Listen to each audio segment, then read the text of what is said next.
Facility with Rob Pelinka. Rob Pelinka and Luca strolling in together.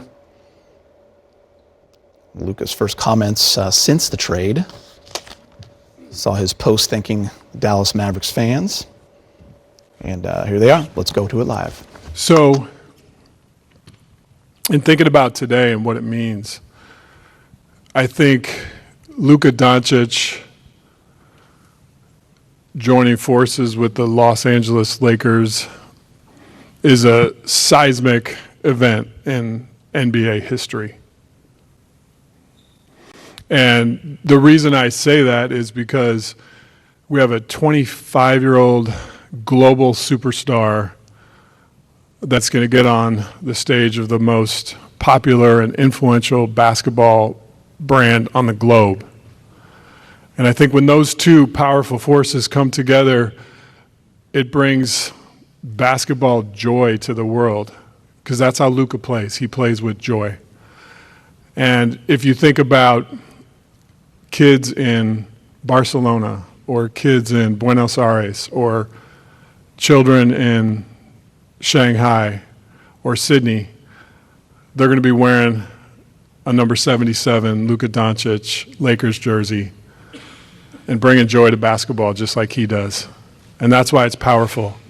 I think the leadership of Adam Silver and the way he's bringing the game to the world, you see it in Europe, you see it in Africa, what the NBA is doing. And now we have one of the game's biggest superstars, an international player coming to join the Los Angeles Lakers. It's a convergence of all those forces, and I think it's going to be something incredibly special that the NBA and basketball has never seen before. Hey, Luca, there's the video the Lakers put out the other day of you noticed somebody was talking to you in Slovenian during a game in 2019. It's Kobe, and you turn around, you have the moment with him after the game. And just think, how do you go from that to then now joining the Lakers with LeBron James and just thinking of the legacies of those two players and you having the chance to be the next one? Well, first of all, I remember the exact moment that happened. It will always stay, in my mind. It was an amazing moment. Just for Kobe to know my name was amazing for me. And, I just wish Kobe and Gigi were here to see this moment.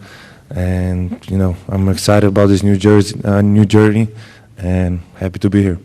Luca, welcome to Los Angeles. I'm curious, what's your reaction been the last 48 hours to some of the comments coming from Dallas on your way out the door to join the Lakers?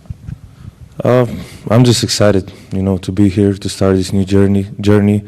And obviously, at some point I knew this was going to happen, but I would say I always take the high road. I had my amazing moments in Dallas with all my teammates, coaches, and most importantly, the fans. They always supported me, and it was an amazing journey.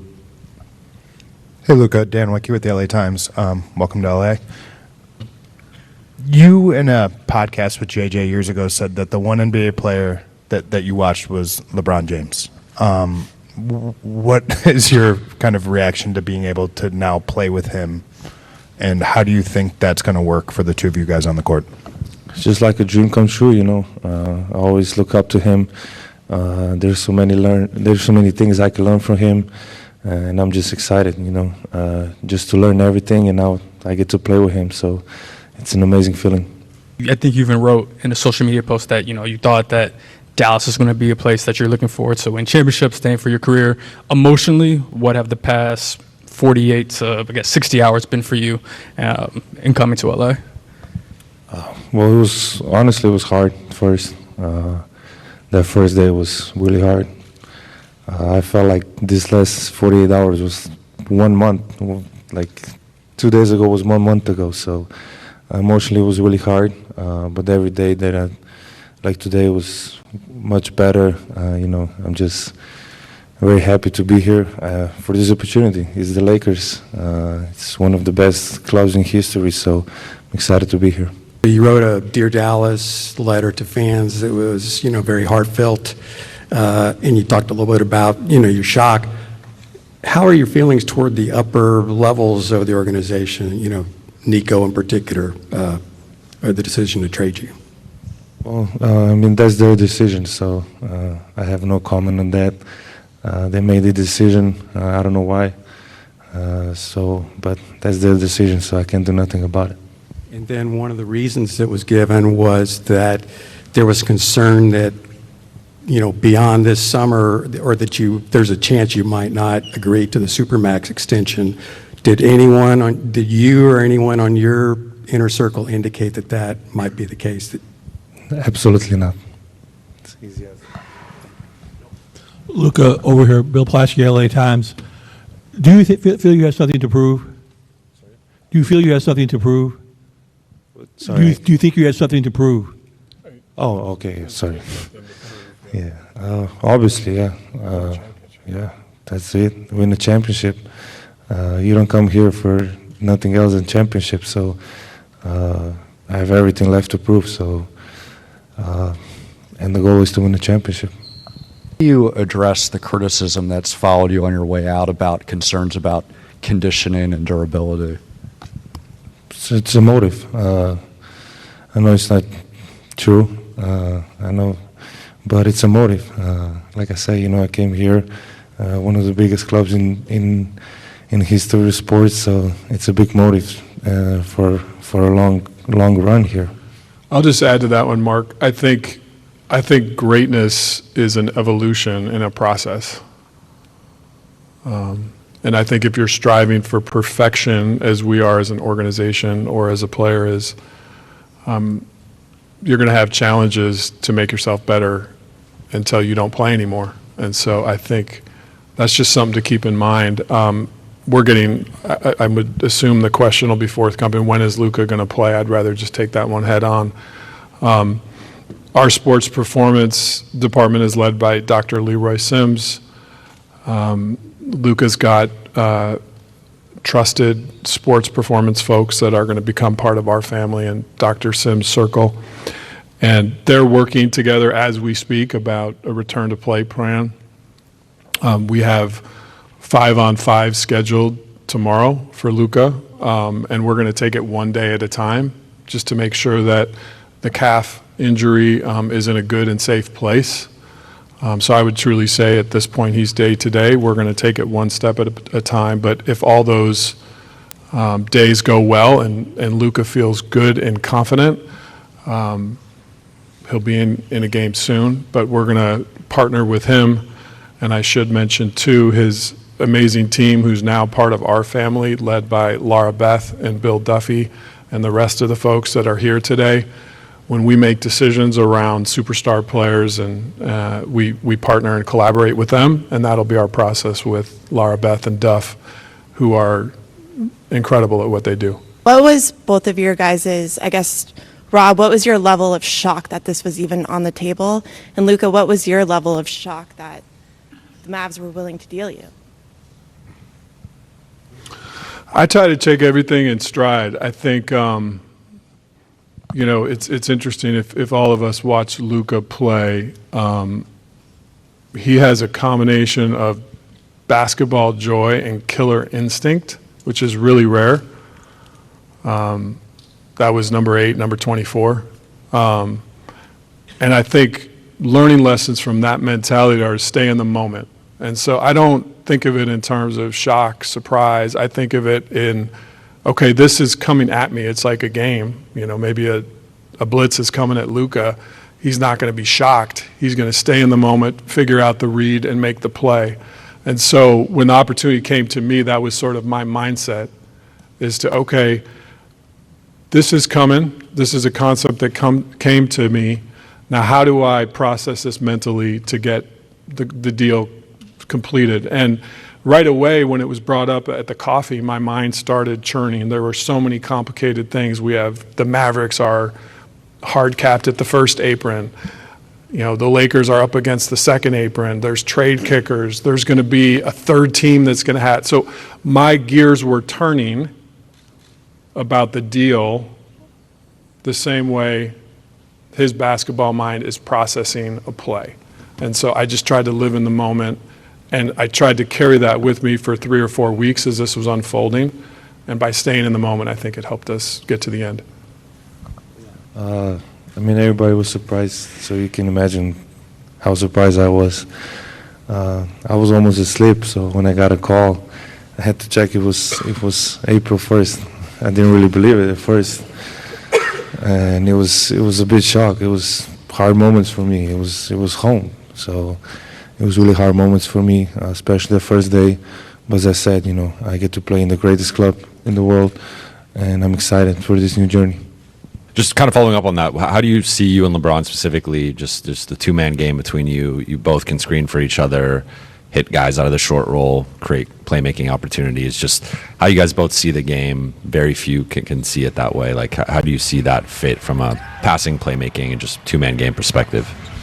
Yeah, I think we both make our teammates better. I think our IQ is very high, so I think that's going to help everybody. But obviously, I really haven't think about basketball much these days. But I'm just excited to work with him. I work every day here, so every day that goes by is going to be better.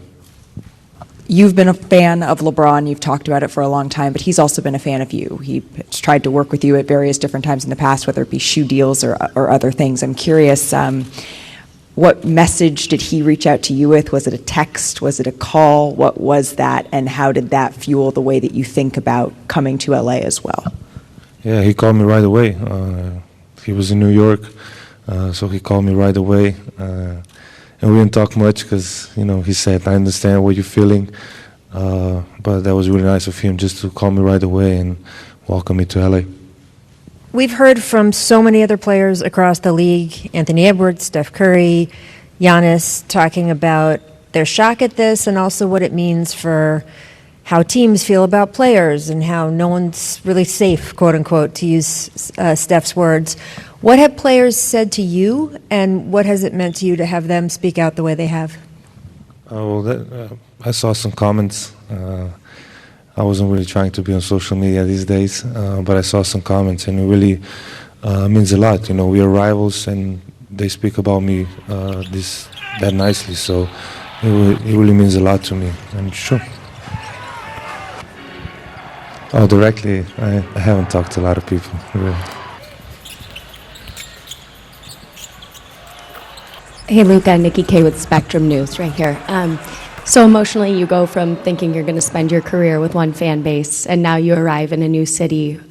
First of all, impressions of Los Angeles and its fans from afar, and what does this opportunity to have another love story with LA goes? Yeah, I would say, like you said, I thought I was going to spend my whole career there because I think loyalty is a big word for me, and I was trying to stay by that. But this for me is a fresh start. I get to play in LA. The fans are amazing, and I got the ocean here, so it's a really big thing for me. But really, I'm really excited to be here. I getting to play for the Lakers, and everybody can say that. And many legends passed here, many championships. So that's my goal. I guess introduce this trade idea to Jeannie, and what was her initial reaction when you told her about it? Yeah, so this all started with the coffee in Dallas where Nico approached us with the concept. And because there was a partnership and a history of travel in the world between Nico and myself working around Kobe Bryant, there was a fabric of trust in the discussions. And these type of deals are incredibly intricate and complicated. And along the way, we knew there would be 248 insurmountable snags to get to the end, and there were. And so over the course of 3 weeks, call it, an issue would come up, and we'd think there was no way to climb the mountain, and we'd figure out a way. Then the next issue would come up, and you just keep going, and you stay committed to the work. You stay committed to trying to get the deal done in a partnership sense. I think a lot of people talk about negotiations in terms of who won and who lost. I try to approach a negotiation in the sense of how do we build a partnership where we can get to the end? And I think that was the lens that we worked and the premise we worked under. And when the concept was initially introduced to us, it was, hey, the only way we can even have these discussions was if it's between owner and GMs. And there was a commitment to that. And if we broke that commitment by talking to anyone else, this day would never happen. So I think trust was at the center of all those discussions. And I called Jeannie after the coffee in Dallas and brought her in immediately, as I do with everything. Her and I have a really strong working relationship, and the fabric of that is that we share things in real time. And she was extraordinarily excited and hopeful that we could get to the end, which we were able to do. What is your balance of thinking long-term with 25-year-old and then also just the short-term, knowing that the deadline's coming up on Thursday, just balancing the long-term vision with the short-term? We know that our roster has continued work to do to become complete. And just to be clear around the vision for our roster, we're going to build a roster that fits J.J. Redick's philosophy, his basketball philosophy. That's something that we believe in, that we support, that we want to lean into. So in terms of roster decisions, JJ and I collaborate extensively around that and fitting how he wants to play. We know we have a need for a big. The market for bigs right now, leading into the last 2 or 3 days of the trade deadline, is very dry. There's just not a lot available. So maybe we'll be able to do some stuff around the margins. I would say in terms of a big move for that position, it's probably more realistic that would be something that comes in the offseason. But Luca will be at the center of that as we build for the long term. We want to format a team that fits JJ's coaching style and his strengths and his needs to help us win a championship with the other people that are also on our team right now who are going to be a big part of that winning as well. But your question was about long term, so I'm speaking more to long term.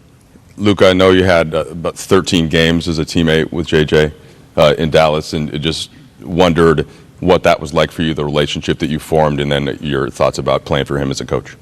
Yeah, I mean, first of all, he couldn't move at all, so it wasn't moving. No, but it was a great relationship. I really respect him. You don't see me go on podcast. I went on his podcast twice, so you know how much respect I have for him. So I'm really excited that I can play for him. Luca, Mike mentioned J.J. Redick, your former teammate. You've got Maxey and Markieff over there. Dorian Finney-Smith is a player you've spoken very highly about in the past.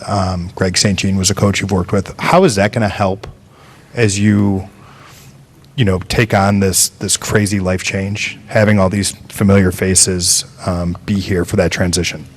I think that's a really good thing, to come to a new place, but still know some people. And I think that's mentally, I think that's a really good thing, and they're gonna just help me.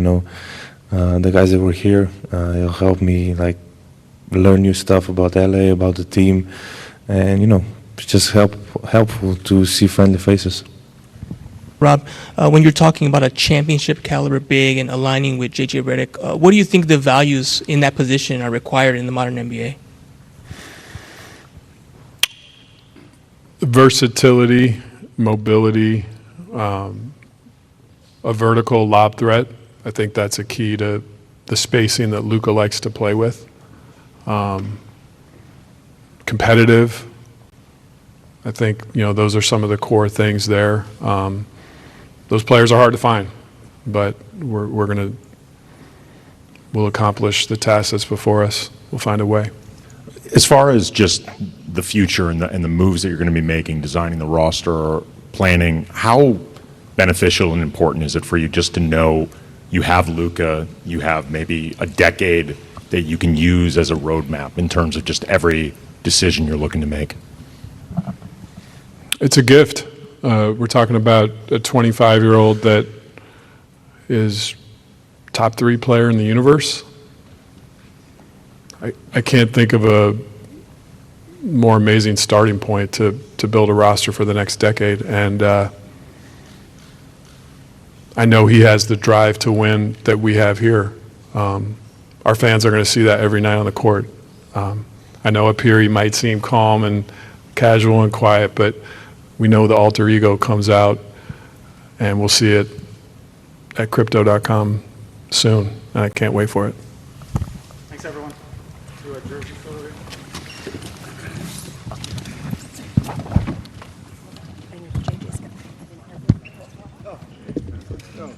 In Dallas, his excitement for the Lakers, and his motivation to get it done. Tell you what, Geet, he knows right away. This is a championship franchise, and he wants to contribute to that. He made that very clear. Threw in a couple spots of humor, too, which I appreciated, including J.J. Redick. He played with him. He didn't move real well when they were teammates. That was at the end of J.J.'s career, but can't wait to see how that relationship, off to a fun start, percolates here. All right, more to come on Access. Allie will join us with more interviews from the UCLA Health Training Center, including a one-on-one with the first Laker to wear number 77. Welcome to LA, first and foremost. Obviously, this isn't a moment that sinks in overnight. You just mentioned that the last couple of days has felt like a month. How have you just kind of settled into your emotions at this point? Yeah, I mean, still a little bit in shock, but really excited to be here. It's the Lakers, one of the greatest clubs in the world, so I'm really excited to get started here. Speaking of that, whether it's walking into Crypto.com Arena or here at the practice facility, you think of the stars, the Laker greats. You can think about Wilt to Kareem, Shaq, Pau, Anthony Davis, and now your teammate and LeBron James, all who came here throughout their careers. But then, of course, they got the job done. When it comes to just handling the pressure that comes with the expectations of a franchise that's built on titles, how has your career prepared you for this moment? Yeah, I mean, I wouldn't say pressure, but it's excitement, it's motivation. You come here, you see all the names, all the trophies. It's a big motivation to be a part of something this big, and I'm very excited to start working and get in a championship.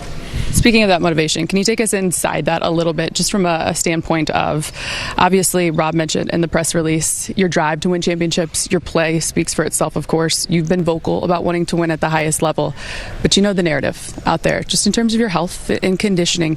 Has that motivation changed in terms of what fuels and drives you? Yeah, I think it's a fresh start for me. So just not forget, but it's a whole new start, fresh start. And it's going to take me a couple of days still to realize I'm here. I'm a Laker, but so far it's been great. All the help, they gave me so much attention, so it's been great. Final two for you. Of course, you've gotten a lot of questions about playing alongside your idol in LeBron and playing alongside a former teammate and now your head coach, obviously, with JJ. But on a scale of 1 to 10, how excited are you to be reunited with a guy like Dodo and play alongside him again? 10. That's my guy, man. That's my guy. We basically like I feel like we started playing basketball together, in Dallas. So we grew up as players, persons together. So I'm really excited, 10, to play with him. We love that number. Last one for you. Rob mentioned day-to-day, but as you continue to get back and we welcome you on the floor, Laker Nation, what's your message for him? I'm just really excited. It's like I said, it's the best club, one of the best clubs in the world, and let's get started on working for the championship. Luca, again, congratulations. Welcome to LA. Thanks for your time. Thank you.